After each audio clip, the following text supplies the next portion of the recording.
Washoe County Sheriff Tim Kuzanik outspent Chuck Allen 4-1, yet Allen did take the win. And in the race for Attorney General, Ross Miller outspent Adam Laxalt, yet still lost. Whoever spends the most doesn't always win. The basic rule is you have to have enough money if you're being outspent to stay competitive. Experts say money is important, but not the most important factor in politics. Although the elections are over, plenty of campaign signs are still up around town. The deadline for having campaign signs off the streets vary per jurisdiction. Pulling them down, you're running against the clock and you want to get them off the street as fast as you can. NDOT and the unincorporated parts of Washoe County require all signs to be down 30 days after the election. Sparks politicians have 10 days to clean them up, and the city of Reno is giving candidates 5 days to get rid of their signs. If the signs are not picked up in time, some politicians could get fined. Based on actual time, amount of money that we expend to do that. And for sign questions or complaints, call the code enforcement agency for each area. What eyesores they are, especially right now. Your favorite thing. Well, who votes because a sign on the way to work told them to? Well, but the name gets in front of you. Yeah. All right, let's check weather this morning. Meteorologist Jeff Martinez. Good morning, Jeff. Hi, Hey, John and Andy, I just checked out the high yesterday, 74 degrees. Ooh. What a nice day. Yeah, just 1 degree shy of tying the record yesterday. But we did have a cool front move through yesterday afternoon overnight, and that's going to cool us off today. Just a few degrees. We're still looking at upper 60s for highs today, so very nice. Traffic moving along well, kind of quiet out there at this early hour, 4:33 your current time. Winds are still a little gusty up at Slide Mountain, pushing 38 to 40 miles an hour out of the west, so still some breezy conditions. And almost full moon out there this morning. Beautiful shot as we take a look at our temperature, 44 degrees as you head out the door. So temperatures fairly mild as well with that warm day yesterday, that heat kind of sticking around through the morning hours. 39 in Winnemucca. Look at Lovelock, you're in the 40s. I remember just yesterday morning you were in the 30s and even 20s earlier this week. So a mild start to your day and a nice afternoon. We'll see temperatures again be just a little bit cooler as that front moved on through. We'll see temperatures today warming up into the mid 50s by noon and a high today of 67 degrees.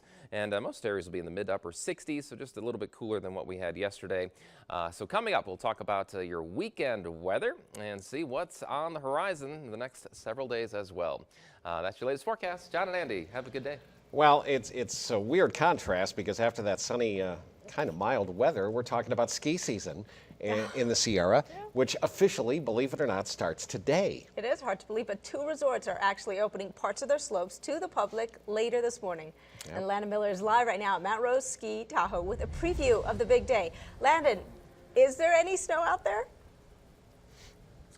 Well, good morning, John. Good morning, Andy. The answer to your question, not a whole lot of snow here where we're standing, but at the resort behind me, yes, there is snow. A lot of it is man-made because I can tell you what, it is rather cold out here. And because it's been so cold, they've been able to crank up the snow machines. Not a whole lot going on today because, as Jeff mentioned, it is rather warm. But over the past few weeks, they've been able to do that.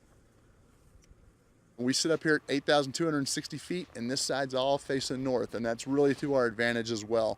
Because when we do make snow or when we get natural snow, it does tend to stay around that much longer. And here is a look at the resort. Yes, there is some snow there, and it's enough snow to open the Flying Jenny Run this weekend. Those snow machines can only be used when the temperature falls below 32 degrees for at least 4 hours. So what they're doing is starting at the bottom of the mountain and then working their way up to get everything covered.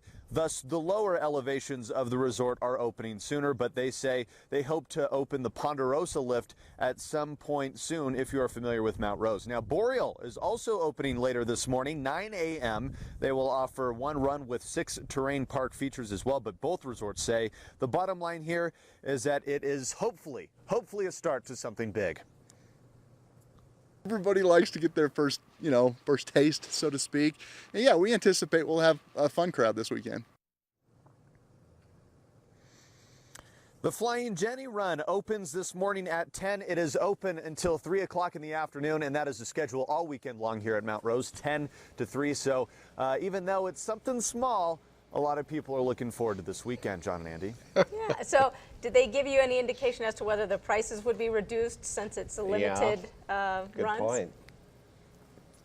Yeah, they are cheaper than, from what we know, it is a little bit cheaper from what the rest of the runs is, because simply you're just doing something small. But hopefully once the Ponderosa lift gets going, then that's when you'll see all the other stuff kick back in. Right. If they say there's enough snow, all the power to them. I'm about to bring roller skates. I don't know. Don't bring your best skis or boards, maybe. All right. Thanks, Landon. Looking around the nation now, a federal appeals court upheld anti-gay marriage laws in 4 states. It sets up the issue for a possible Supreme Court hearing now. The 6th U.S. Circuit Court of Appeals panel first heard arguments for gay marriage bans in Ohio, Michigan, Kentucky, and Tennessee in August. Now, the 2-1 ruling for those restrictions creates a divide among federal appeals courts. You know, out west, they approved them, increasing the likelihood the Supreme Court will now take up the issue. Meanwhile, the Army has dropped the term Negro as an acceptable alternative to Black or African American. The term had previously appeared in an equal opportunity section of an Army policy document. The military has updated the policy as of today, and that language that's in question is no longer being used. Obviously, we believe that's an appropriate step.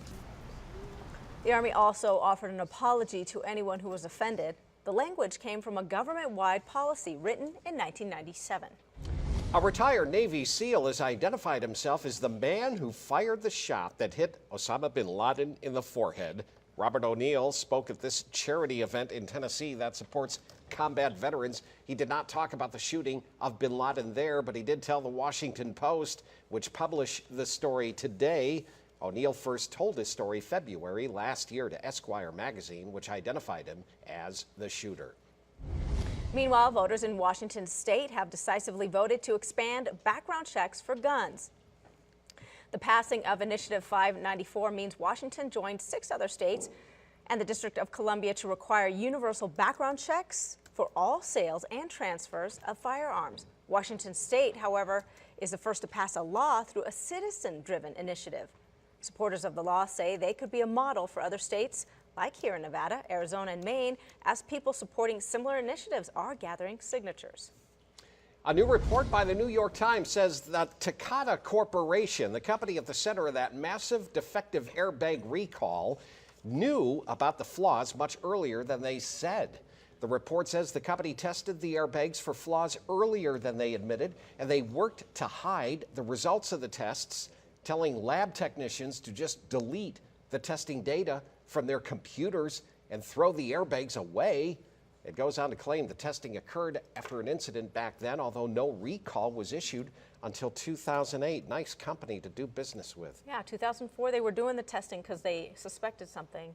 2008 was the first recall. Well, they knew. Yeah. And the thing is, that's damning testimony because it's all in the computers. And there were ruptured airbag canisters and they just threw them away. Yep. So they just might end up bankrupt, as big as those charges are.